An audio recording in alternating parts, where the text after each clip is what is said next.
it's Jess. Today I wanted to talk to you about distractions and the freelance artist. There's quite a bit to say about that. First off, I want to say thanks to all you guys who are watching. Hello. So the solution for distractions goes hand in hand with the concept of persistence, which is something I've talked about in an earlier video, but it's more on a smaller level. So what qualifies as a distraction is something that you have to kind of weed out for yourself and figure out. Basically though, you need to organize your own mind. Fundamentally, when you're trying to do something, you have something that you want, something that you're trying to produce, and then you have the steps laid out. You figure out what you need to do to get there, and you get those really clear in your own mind, and then everything else that happens or that's going on or whatever is off topic. It's all baloney. Don't need to pay attention to it. So, some distractions are self-generated, and like if something's kind of hard to do, I constantly kind of find myself, oh man, I'm sort of thirsty.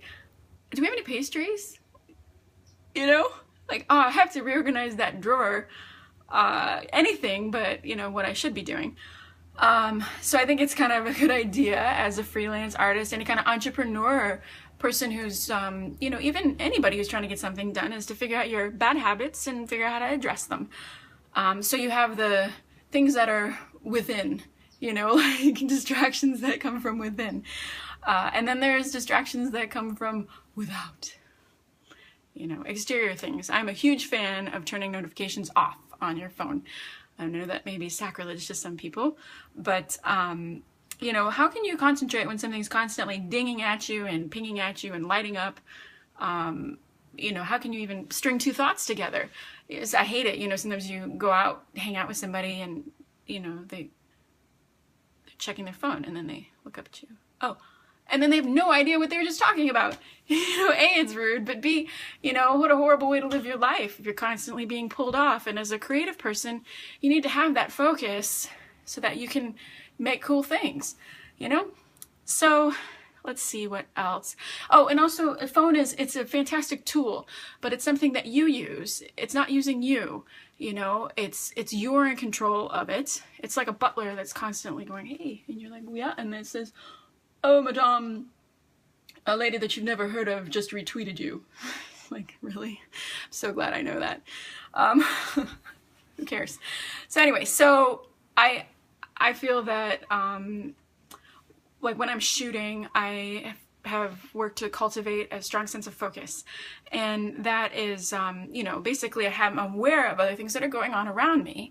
Maybe it's a really crowded space, or there's some dude over there who's having a bad day, or whatever, exterior pressures and things like that. But I'm really trying to stay focused on what I'm doing right here. And that's, to me, one of the biggest joys of being an artist is making something and creating it right there. And not necessarily paying attention to all that other, stuff. So, and sometimes too, unless it's like life-threatening or very important, you really don't need to know that right now. I think you get the point. Anyway, so focus is a learned skill.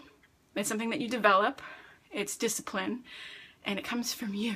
So something that you got to do for yourself and get better at if you have a problem with it, or if it's tough for you or something.